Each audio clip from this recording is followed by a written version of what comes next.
I'll be real with you, I'm Gen Z, so whenever I hear the word Avatar, I think of how everything changed when the Fire Nation attacked, how only the Avatar, master of all four elements, could stop them, but when the world needed him most, he vanished. That's my avatar, not these hair fucking, tree hugging, animal assaulting CGI blue niggas. I really only know about this version of Avatar because it was the only thing standing in the way of Endgame being the highest grossing movie of all time back in 2019, and also because of a bunch of racist fucking YouTubers who make fun of it for making $2 billion, getting forgotten in a week and leaving no cultural footprint. So, believe me when I tell you that this is gonna be the easiest objective analytical breakdown I have ever done in terms of being completely and utterly detached from the subject of the analysis. So, let's begin. Our protagonist is Jake Sully. He was chosen for the mission because he's an exact DNA and neurological match to his deceased twin brother who was originally supposed to carry out the mission. What is this mission, you say? Well, the story so far is the Na'vi are a somewhat savage race of alien life forms who live on Pandora. The humans came to their planet because they want to obtain unobtainium, a highly valuable material worth around $20 million per kilo, whose largest concentration can be found under Home Tree at the center of the Na'vi settlement. So they are literally sleeping on this shit. The soldiers and the capitalists want to use violence to get it, while the scientists want to go through a more peaceful diplomatic route. The soldiers and the capitalists outnumbered and outrun the scientists, so they don't really have that much power or any real power, to be honest. But at the same time, doing a big genocide on the indigenous inhabitants of an alien world is an event that the media and the SJWs would never let the capitalists forget. So Grace, the lead scientist, gets to build a school, teach the Na'vi English and learn their ways in an attempt to gain their trust. Along the way, Natiri's sister nurtured a growing resentment towards the deforestation that the soldiers were doing on her planet. So she set one of their bulldozers on fire with her friends and ran to Grace's school for protection, where her and her friends were inevitably killed, shot dead, murdered, flamed, all that fucking cool shit. So the Na'vi banished Grace from their village. But now that Natiri, the daughter of the clan leader, saved Sully's life because she just honestly, probably, maybe, most likely wants to suck his dick, they decided to accept him into their tribe and teach him their ways for no apparent reason. It simply can't be overstated just how pointless this is. They have absolutely nothing to gain by letting a human soldier into their tribe, but we'll get back to that. Jake then starts secretly working for Big Soldier Man because Jake is also a soldier man, and Big Soldier Man promised to give regular soldier man his new soldier legs. God damn, that was a lot of exposition. We're gonna need accurate scans on every column. Roger that. What else can you tell us about the structure? I'm guessing this secondary ring? He's working as a secret double agent, and you know very well the scientists won't take kindly to you extracting insider information from Sully. So, why didn't you have your debrief in a confidential area, or at the very least, seal off this area if you really need to use the hologram table? Even if Science Guy didn't directly see you guys and report back to Grace, people would be talking about Sully all the time because he's the chosen one, and they will continue to gossip about him and everything he does, including divulging privileged information about the Na'vi in a secret double agent post-mission debrief in a public space. Because of this, Grace moves their base away from HQ, sets up camp in a fucking floating mountain somewhere. Sully ends up spending more time around the Na'vi and the humans who actually care about them. He starts losing touch with his humanity, saying shit like, "Everything is backwards now. Like out there is the true world. And then here's the dream." And eventually betrays the mission because he falls in love. No, really, bro gets some Pandoran pussy and then the next day he immediately switches sides. All this because you couldn't be bothered to keep your secret mission a secret.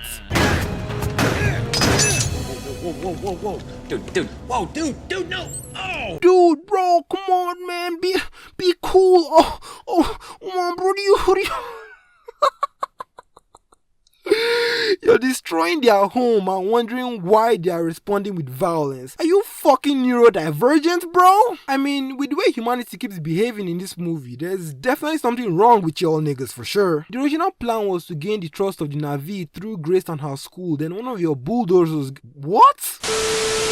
Then one of your bulldozers gets set on fire and you murder the clan leader's daughter, along with her friends who are also children. You put billions of dollars at risk because of one fucking bulldozer. Then somehow you manage to get an inside man to be accepted into the village for some fucking reason. And sure, they find out that there's nothing they can trade with the Na'vi in order to get them to leave their home. Everything they sent me out here to do was a waste of time.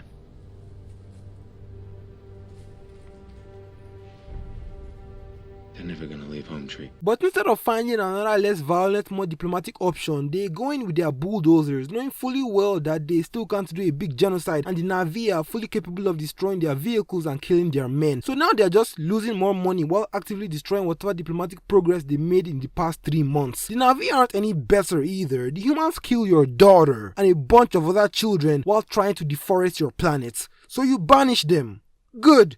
But a couple years later, a new human shows up, not a responsible scientist like Grace, but a fucking ex-marine soldier. You immediately accept him into your village for no apparent reason, and then you act surprised when the guy that was a soldier turns out to be a fucking double agent who just wanted to manipulate you and steal your resources. I don't know why you decided to blindly trust the people who killed your daughter and other children in your tribe, but okay, I guess everybody is fucking neurodivergent in this story. After forcefully extracting Jake and Grace and the other Avatar guy from their pods, coffins, things, they end up just bombing the tree and chasing Na'vi away with gas. But before they do, Jake and Grace convince the capitalist guy to let them try and talk the Na'vi into evacuating peacefully. That clearly doesn't work, so after they bomb the tree and the natives have scattered, they try to pull the plug again and the other scientists give them some pushback.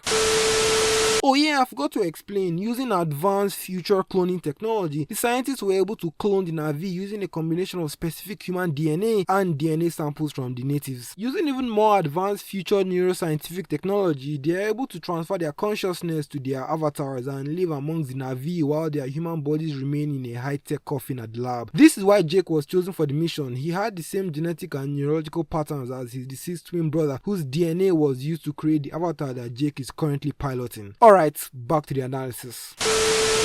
After they've been extracted, the capitalist guy puts Jake, Grace and the other avatar guy in a cell. This makes sense, as Big Soldier Man said, I'd say diplomacy has failed. so they serve no purpose outside of impeding your operation, best to get them out of the way. Everything seems to check out until you realize that there's at least one more scientist who has been with them this entire time, even gave violent pushback against pulling them out. And the fucking pilot lady who has been working with them from the beginning as well, who very visibly and audibly opted out of burning the tree with the rest of her squadron. Screw this. Hey, what the hell are you doing? I didn't sign up for this shit. They are both very clearly also fucking tree lovers, so why aren't they in their own cells? Why is she given authorization to be within 6 feet of them, let alone being allowed to deliver food to them? Why aren't Bro's movements constantly being monitored, or at the very least, why isn't he strictly confined to his lab and placed under constant supervision? Is it because capitalist guy read the script and realized the plot would not be able to progress in a very specific way if he didn't behave like a complete and utter dumbass? Oh, right. Yeah. That's what I thought. Pilot lady and science guy broke them out of prison, by the way, in case I didn't make that clear. It's also very convenient that they didn't relocate or assign men to watch over their secondary lab units. I mean, after Jake betrayed the mission by bashing the bulldozers, which led them to raid their secondary lab, at this point in time, they were proven to be traitors who betrayed the mission and destroyed company property. They even treated them with aggression, hostility and violence when they pulled them out. So there's literally no reason why Big Soldier Man didn't just destroy this place on his way out, or why capitalist guy didn't ask for the lab to be disassembled. Everyone keeps acting like continental dumbasses just so the plot can progress. It's actually very annoying. Our buddy Jake isn't even a real character in this movie. He just reacts to whatever the plot decides is going to happen next. The plot wants him to join the mission. Bro says fuck it, why not? The plot wants him to be chosen by the Na'vi. Our boy says fuck it, why not? What's that? The plot wants him to also work as a double agent for Big Soldier Man. Guess what he says? He says fuck it, why not? And he agrees to help him before Big Soldier Man promises to give him his new soldier legs. But you report to me. Can you do that for me, son? Hell yeah, sir. Son, I take care of my own.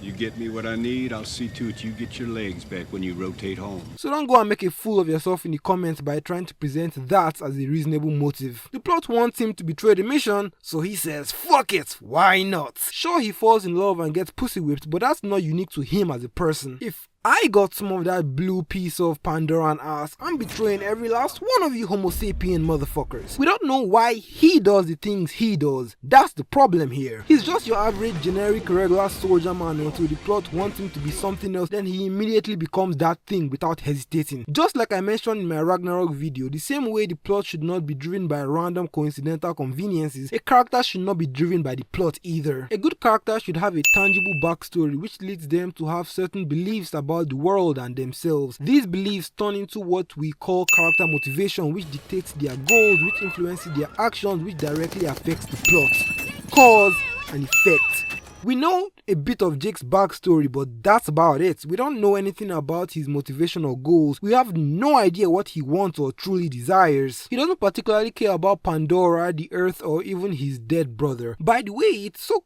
crazy how both Sully and Atiri just never talk about their dead siblings, like at all, during the whole process of them falling in love. The movie intentionally goes out of its way to manufacture and incorporate a dual tragic sibling death story into the plot and backstory of the narrative, just to do nothing with it throughout the entire film. You'd think that would be a strong bonding point for them, but it's just never mentioned. We don't know if he is driven to protect the planet he gave his life to fight for. We don't know if he wants to live up to or secure his brother's great legacy. We don't know if he's driven by his desire to find a new family on an alien planet because he feels like an outcast on Earth. I mean, at the end of the movie, he decides to stay on Pandora and fully transfer his consciousness from his weak human body to his alpha male Pandoran big chad leader of the clan blue nigger fucking body now. So does that mean he doesn't have any family back on Earth? He doesn't have any friends? He doesn't have any relatives?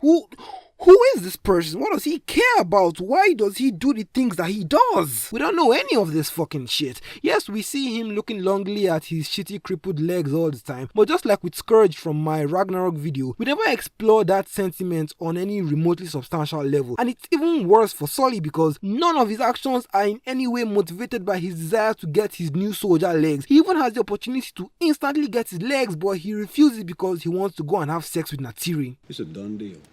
Gonna have you on a shuttle tonight. I'm a man of my word. I gotta finish this. A few moments later. Jake just does whatever the plot wants Jake to do, and as a result of that, you don't really give a fuck about him or whatever the fuck he's doing. You're just kind of mindlessly watching this 3-hour long movie, admiring the amazing CGI, and wondering what it would be like to fuck Natiri with your human body. Speaking of interspecies intercourse with the native Pandoran inhabitants, God, I'm actually the king of fucking transitions, bro. Don't fuck with me. I have a problem with the animal scenes in this movie because the way the Na'vi ride their animals is by taming them, or in some cases holding them down, restraining them, and forcibly linking their weird hair tentacles to the animal's weird ear tentacles, which gives them full telepathic control over the animal. At first glance, that might look normal and reasonable. You know, animals are wild, aggressive creatures who need to be forced into psychological and physiological submission. So it all checks out. But then you realize these weird tentacle things are also how the Na'vi become sexually intimate with one another. So, all this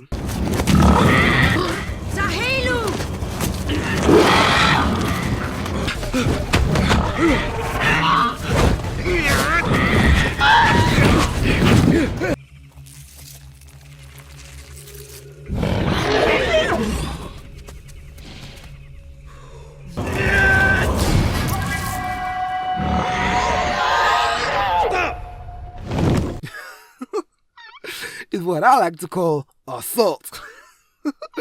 Advanced animal cruelty. Interspecies crossbreeding, but without consent. Hashtag me too. Ese, but I'm not Mexican.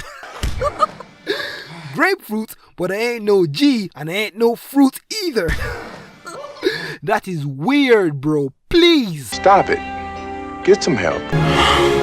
Jake, it's crazy here. It's full mobilization. They're rigging the shuttle as a bomber. They've got these huge pallets of mine explosives. It's for some kind of shock and awe campaign. That doesn't make any sense. Why is bro still alive? So you're telling me, hold on. Nobody looked at the security camera footage of their prison break and then proceeded to immediately kill Science Guy for betraying and sabotaging the mission for the second time? He's still not being constantly monitored? Big Soldier Guy had his men watch Jake's video logs, but he can't get anyone to monitor Science Guy's outgoing communications after having definitive proof twice over that this guy is a fucking traitor? The information that Science Guy gives them right now about the bombs being located on the biggest ship in their armada is exactly what led them to know that they should target that particular ship and destroy their entire plan of bombing the tree that they wanted to bomb that was going to destabilize Na'vi. No, this is not the same as the first tree they blew up, which was home tree where they were situated. This is a different spiritual tree where they go and pray to all their ancestors. The guys wanted to bomb it so that they would be demoralized and cry and not fight back or whatever. There's a lot of trees in the fucking movie. Don't think about it too much. Just listen to my analysis. So, congratulations, you played yourself. Again! Hey, Sully. How's it feel to betray your own race? I don't think that's a question he can answer, my good man. Anyway, when he finally had him, instead of killing Jake immediately, Big Soldier Man decided to hesitate for a full 7 seconds and allowed Neytiri to assault him with an arrow. The only reason anybody that is not a human being succeeds in this entire movie is because Big Soldier Man is a fucking dumbass and Big Capitalist Man just doesn't know how to do his fucking job. So, great movie. 4 out of 10. Subscribe to my Patreon for Weko's Echo. That is my Patreon exclusive weekly podcast where I review movies, answer your questions, and react to Reddit stories. Yeah! Well, this was fun. Subscribe to my Patreon, link in the description, and I will see you guys in the next analysis.